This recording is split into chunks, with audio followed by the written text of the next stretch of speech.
Manhattan fue el nombre en clave que se le dio a este proyecto de Estados Unidos, de Canadá y de Gran Bretaña para crear la primera bomba atómica, obviamente antes que los nazis. ¿Qué tiene que ver acá John Francis Queeny? Bueno, él fue el creador de esto y obviamente impulsó esta acción de Monsanto para que aparezca la primera bomba atómica usada para ganarle mano obviamente a Hitler. Atención con esto.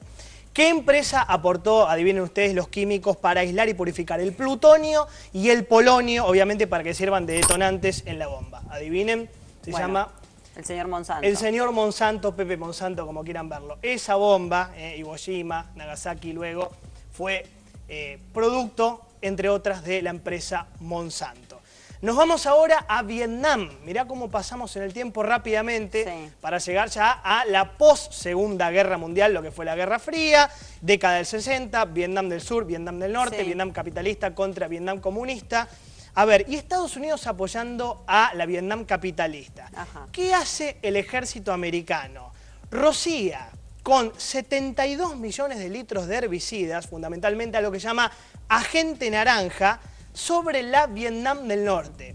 Hay una película. Ahora sí, yo veía acá que tenía Rambo 1 y no podía asociar el Rambo 1 con Monsanto y con John Francis, por ejemplo. Bueno, Rambo 1, que se filmó en 1982, ya hablaba de esto. Ya hablaba de la gente naranja, ya hablaba de Vietnam y ya hablaba de Monsanto. Veámoslo. A ver.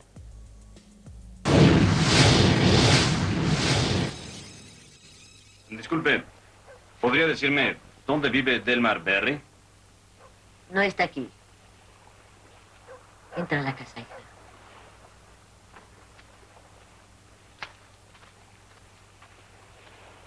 Él es mi amigo. Es verdad, él me dio su dirección. Mire, aquí está la escritura de Delmar. Me costó mucho trabajo llegar hasta aquí. Sí, eso lo escribió él. Como le dije, somos amigos. Me llamo John Rambo. Servimos juntos en el mismo equipo en Vietnam. Delmar se fue. Ah, ¿y a qué hora regresará? Murió. ¿Qué? Murió en el verano. ¿Pero cómo? Cáncer. Lo trajo desde Vietnam. Con toda esa sustancia anaranjada que solían rociar. Bueno, haciéndose eco de lo que nos Esa estabas contando, sustancia anaranjada con la que solían rozar era el agente naranja, arrojada precisamente. por estos aviones que estamos viendo, por ejemplo. Exactamente, ahí están esos aviones de la Fuerza Aérea de Estados Unidos, de la Armada de Estados Unidos.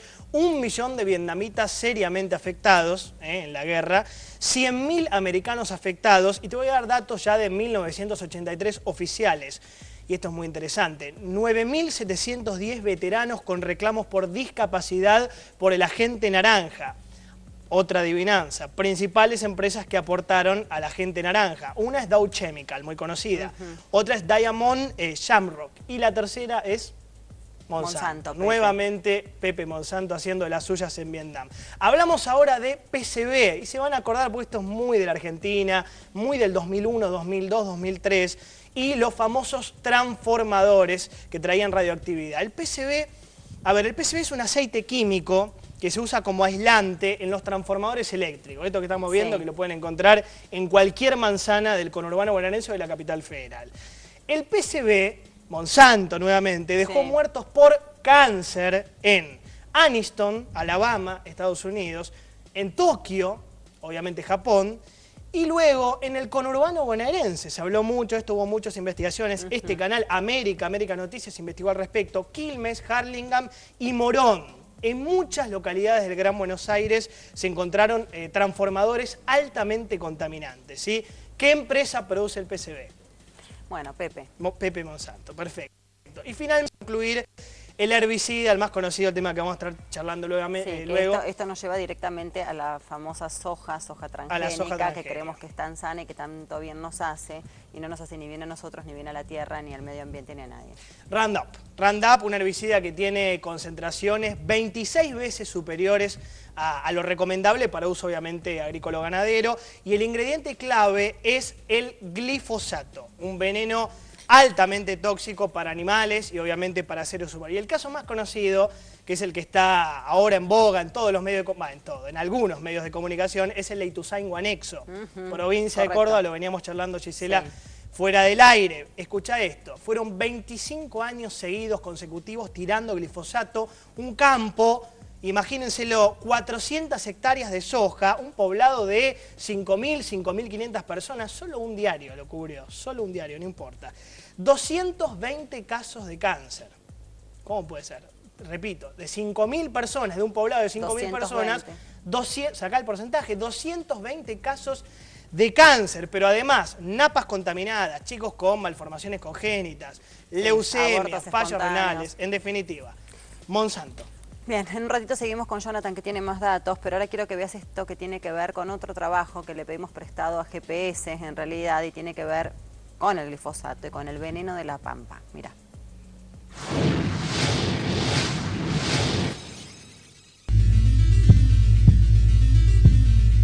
A primera vista, la pampa argentina es sinónimo de naturaleza pura. Aquí no hay edificios, ni asfalto, ni chimeneas con humo negro. Sin embargo, tanto verde oculta un secreto tóxico. Porque el verde que cubre el 80% de la mejor tierra de la Argentina, el verde que es la principal fuente de ingresos del campo y de la recaudación fiscal, es el verde de la soja transgénica. Una planta modificada en el laboratorio para que pueda aguantar un veneno que mata todo a su alrededor. El glifosato. Claro que hay un pequeño detalle, por más que estas plantas aguanten el glifosato no deja de ser un veneno altamente tóxico que está sospechado de generar tumores y malformaciones.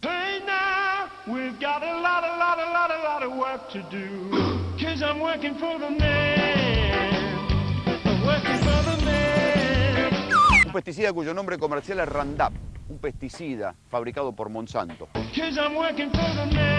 Trust Roundup Power Max. Nothing works harder. Monsanto es una multinacional que fabricó varias de las sustancias tóxicas más peligrosas de la historia. Sustancias tóxicas de las que Monsanto negó los efectos en un primer momento, pero cuyos efectos letales luego se conocieron y murió mucha gente. Aquí, en La Pampa, puede pasar lo mismo, pero nadie quiere escucharlo. Veo mucha gente enferma. Estamos todos siendo fumigados. Hubo que suspender la comida de soja a los niños porque los niños producían tetas. Esto no es comida para seres humanos. Dario Gianfelici est médecin généraliste depuis 23 ans. Il exerce dans une petite ville située au cœur de l'empire transgénique. La prolifération des plantations de soja représente pour lui un véritable cauchemar sanitaire. Suele suceder. Cuando adentro no se quiere hablar de algo, el silencio se rompe desde afuera. En moins de 10 ans, les OGM ont colonisé les provinces les plus fertiles du pays. Plusieurs fois par an, ces vastes territoires très peuplés sont arrosés de Roundup, généralement par avion. Este documental se llama La soja del hambre. No es un video underground. Fue financiado por el canal Arte, un prestigioso canal estatal franco-alemán. La soja del hambre relata sin vueltas los peligros de la soja transgénica y el pesticida glifosato. Tenez, regardez là. Cette maison se trouve à moins de 50 mètres du soja. Et bien sûr, il est arrosé d'herbicides. C'est impossible que les gens ne soient pas affectés. Et de l'autre côté, à droite, il y a une école, avec des enfants. Ils avaient fait un épandage dans tout le secteur et il se trouve que peu après il a plu. Ensuite, le soleil est arrivé et ça a provoqué une évaporation. Et beaucoup de gens ici ont eu des problèmes. Nous avons... Oui, et ils ont dit que c'était un virus. La autora de este documental se llama Marie-Monique Robin y lleva años estudiando cómo los cultivos transgénicos, y en especial la multinacional Monsanto, han cambiado la agricultura en todo el mundo. ¿Cómo te imaginas que va a estar la Argentina dentro de 10 años en función de todo lo que está pasando hoy con las semillas transgénicas, los pesticidas, ¿qué cosas se van a encontrar y van a estallar dentro de 10, 15 años? Yo veo mucha gente enferma, muchos niños con cáncer. Yo veo muchos problemas de fertilidad de las parejas. El año pasado, Robin vino a la Argentina a presentar su libro, El mundo según Monsanto. Pero fue ignorada por los grandes diarios que tienen suplementos rurales, llenos de avisos de pesticidas. Lo que está pasando en la Argentina con la soja transgénica, ¿está pasando en otros países del mundo? Paraguay y Brasil son casos similares, aunque la situación argentina pues, es mucho más catastrófica, ¿no? Es un desastre si ya tomas en cuenta el problema de las fumigaciones de Roundup, ¿no? Del glifosato. No es como siempre la empresa ha dicho biodegradable, inocuo, etc. Todo eso es mentira. Voici Roundup, le premier désherbant biodégradable. Il détruit les mauvaises herbes de l'intérieur jusqu'aux racines et ne pollue ni la terre ni l'os de Rex. Roundup, le désherbant qui donne envie de désherber. La empresa fue condenada 2 veces, una vez en Estados Unidos y recién en Francia, por publicidad engañosa. Imagine um mundo que preserve a natureza, o ar, os rios, onde a gente possa produzir mais com menos agrotóxicos, sem desmatar as florestas. Você pensa num mundo com transgênicos.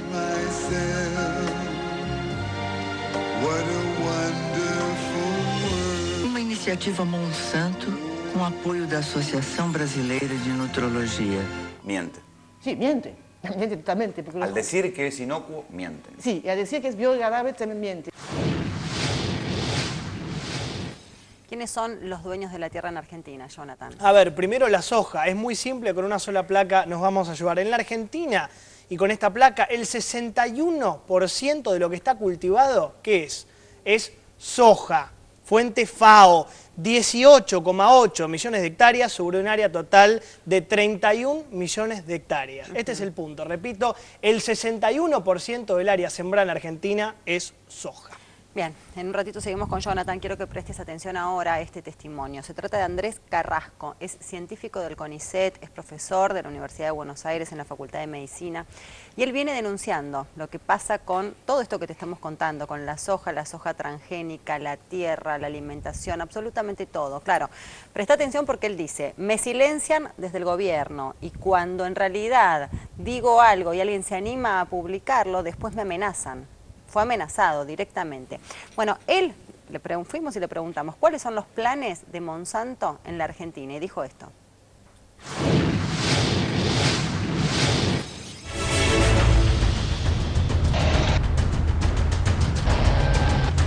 ¿Qué está haciendo Monsanto en la Argentina?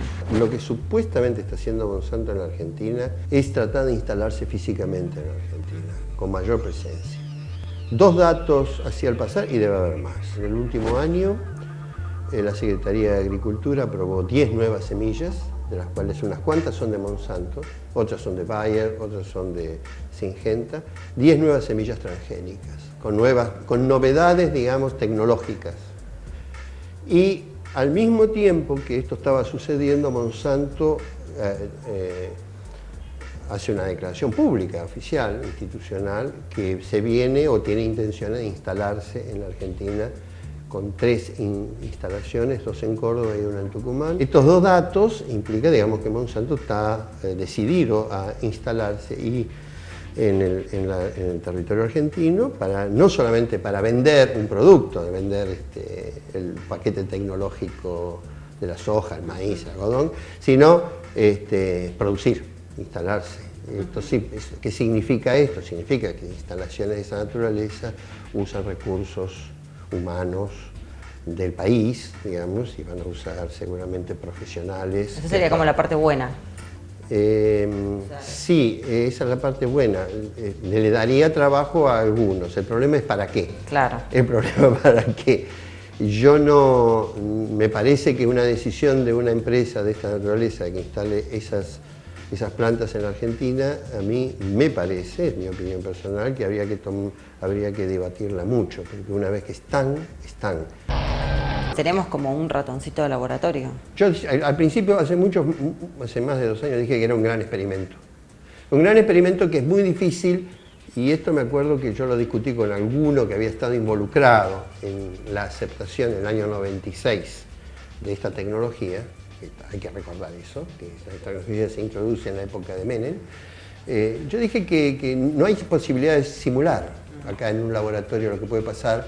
Uno puede simular un poquito en un terrenito, pero cuando tiene 19 millones de hectáreas de una sola variedad de soja, básicamente, vendida por una empresa, y la empresa ahora, esto también es una novedad, a partir de ahora las nuevas semillas vienen con patente.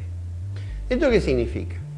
Que cuando uno vaya a comprar la semilla, el productor compra y paga la regalía. Ahora, se lleva la semilla, planta su campo, sean 50 hectáreas, 500 hectáreas, 600.000 hectáreas o 2 millones de hectáreas, y recoge. Y cuando hace la cosecha, se queda con parte de la semilla para la próxima cosecha. Esto viene hace 15.000 años que el agricultor lo viene haciendo en el mundo.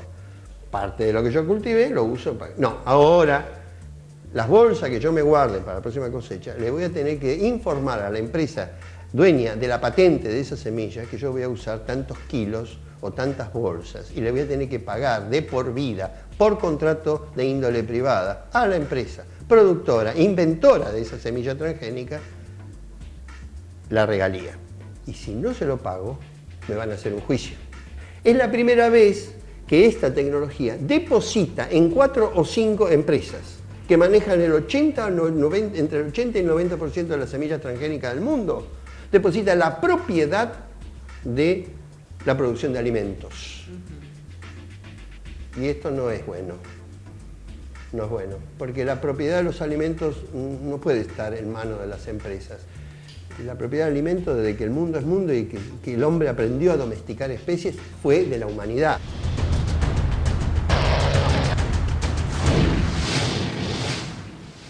Bueno, tenemos otras partes de Carrasco, estuvimos hablando largo con él, así que enseguida vamos con las otras partes, pero quiero presentarte a Alfredo de Ángeles de Federación Agraria de Entre Ríos con nosotros. Gracias, Alfredo, hola. No, por favor, gracias. Y Hernán Giardini de Greenpeace. Gracias, Hernán, hola, ¿qué tal? Gracias por la invitación.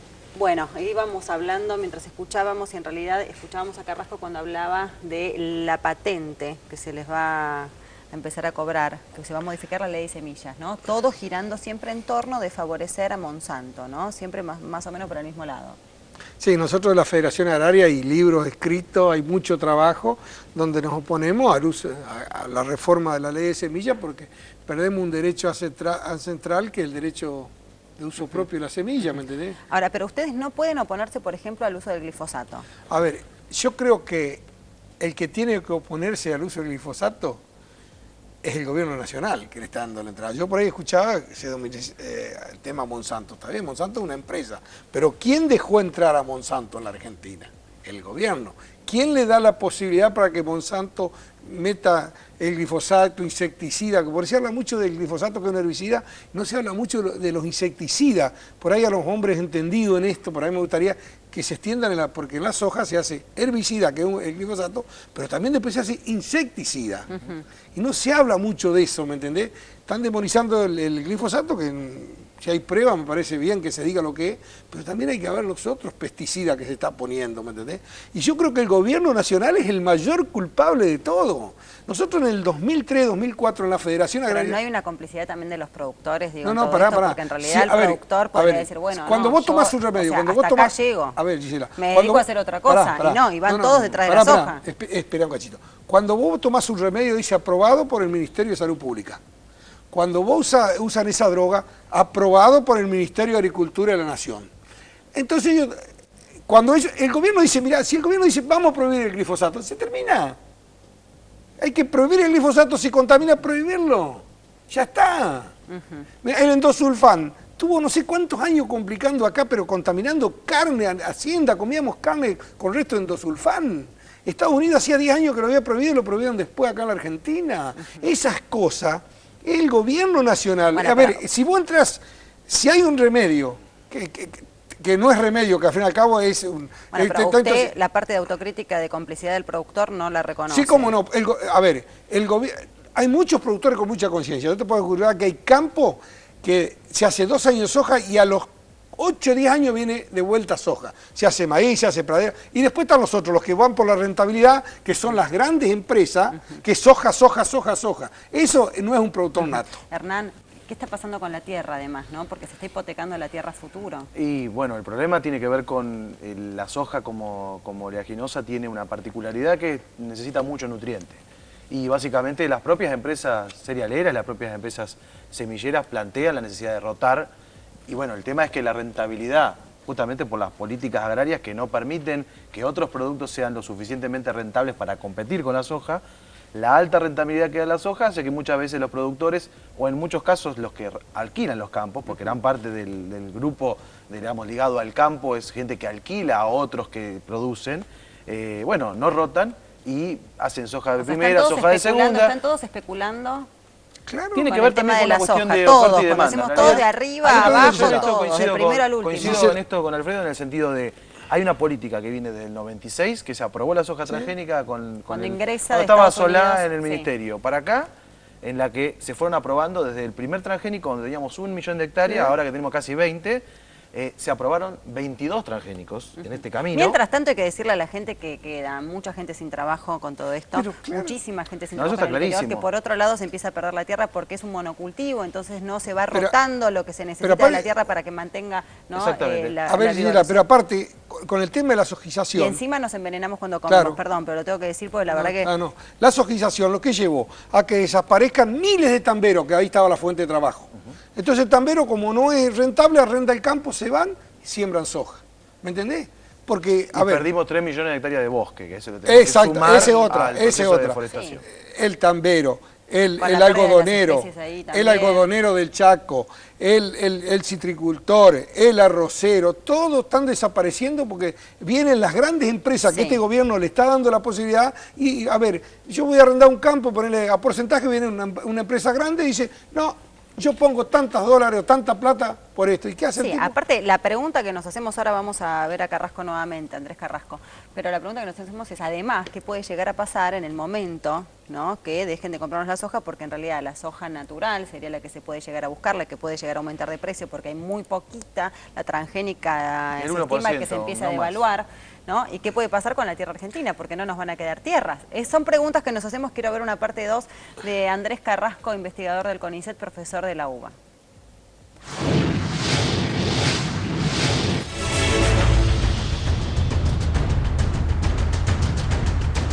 Este saber tan celebrado, digamos, en algunos núcleos, digamos, de la gran tecnología, qué sé yo, para mí, puesto en terreno, no acá adentro, Gisela. Acá adentro nosotros podemos hacer cualquier cosa, porque son experimentos, los hacemos, los interpretamos, los publicamos, qué sé yo, y después tiramos todo.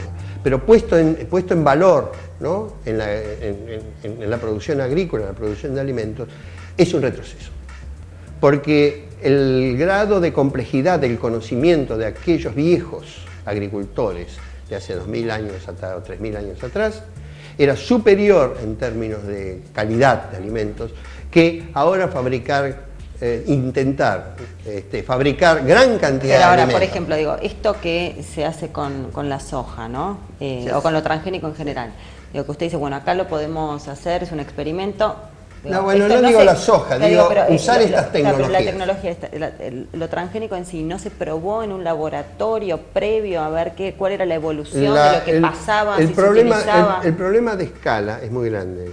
Una cosa es ser un laboratorio y en una quintita, una cosa, y la otra cosa es tener 18 millones de hectáreas, porque ahí se desencadenan fenómenos emergentes que nunca los vamos a poder prever dentro de las escalas mínimas. Estamos introduciendo mecanismos que conflictúan con la naturaleza, conflictúan y genera la naturaleza cosas que iremos viendo. Digamos. La naturaleza tiene equilibrios producto de la evolución de millones y millones de años. Por lo tanto, uno lo que está haciendo, el hombre por primera vez está manipulando eso. Y no sabemos cómo, y me parece tan burdo. Ustedes deberían tener una idea de lo burdo que es la técnica, que a pesar de que se requiere una cantidad de insumos especiales, instrumentos, etcétera, etcétera. En términos lógicos, es muy burdo, es muy grosero lo que se hace cuando se hace una transgénesis. Es muy grosero, las técnicas.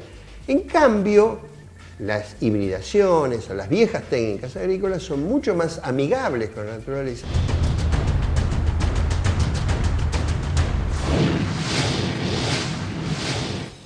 Bueno, y pasamos todos los alimentos que tenemos al principio, los tenemos acá sobre la mesa, porque invitamos al doctor Jorge Kaczewar, ¿lo dije bien? Lo dijiste bien. Autor del libro La amenaza transgénica. Hola, ¿qué tal? ¿Cómo estás? ¿Qué tal, bueno, Gisela? Trajimos un poco de todo, porque es lo que habitualmente comemos y seguido, creyendo que esto es muy sano. Sí, lamentablemente así está el mercado. Antes... básicamente, a principios del siglo XIX, los productos que querían imitar un alimento real, como la margarina, la manteca, la teñían de rosa y le ponían el sello de imitación en el envase. A partir de 1973, cuando se empezó a barajar la ecuación colesterol, enfermedad cardiovascular, y la Asociación Americana Cardiovascular empezó a bajar línea, se pasó de las proteínas, de los lípidos animales a los aceites vegetales. Entonces lo que antes era catalogado como imitación pasó a ser política sanitaria legal. Hoy en día fuimos peor todavía. Antes teníamos alimentos para comer. Hoy los argentinos y todo el planeta prácticamente va al supermercado y tiene una cantidad de alimentos, son imitaciones. Ahora, por ejemplo, ¿por qué esto que tenemos acá, salsa de soja, la famosa milanesa de soja, que es un clásico, para sobre todo los que no comen carne, ¿no? Los vegetarianos, el aceite de soja, la leche de soja, o la mal llamada leche de soja. El jugo de soja. Bueno, ¿por qué esto es un veneno? Primeramente porque contienen soja genéticamente modificada. La transgénica. La transgénica, en que es el 99%. Si uno no sabe lo que es transgénico, uno cree en realidad que es sano que sea transgénico. Y en realidad es la soja que es resistente al glifosato. Exacto. Está modificada genéticamente en el laboratorio para resistir la acción de un herbicida. Al veneno. Y por primera vez en la historia de la humanidad, nuestro torrente sanguíneo se ve inundado con pedacitos de código genético que nunca antes existió en la naturaleza, y eso va creando una lesión de esfuerzo repetitivo para nuestro sistema inmunológico, y entonces ahora estamos ante una epidemia de enfermedades autoinmunes. Estos son los porotos, ¿no? Dentro de este poroto, que es un poroto obvio de soja transgénica, quedan restos del glifosato. Además, ese sería el segundo peligro, los vestigios del glifosato. Cuando Monsanto fue a legalizar la distribución mundial de la soja transgénica, puso una funcionaria en la FDA que automáticamente elevó 200 veces la cantidad de vestigio permitido de glifosato en los derivados de soja. ¿Por qué? Porque se sabía que el productor iba a tirar mucho más. ¿Esto trae cáncer, por ejemplo? Podría. ¿Y esto trae abortos naturales y espontáneos antes de y embarazos? Yo diría que podríamos vincularlo a todo eso, podríamos vincularlo al aumento en la frecuencia de ciertos cánceres, podríamos vincularlo al decrecimiento de la fertilidad en varones. Esta imagen da la vuelta al mundo desde ayer. Es una rata de laboratorio alimentada con organismos genéticamente modificados del gigante estadounidense Monsanto. Durante 2 años, investigadores franceses han alimentado a 200 ratas de 3 maneras distintas.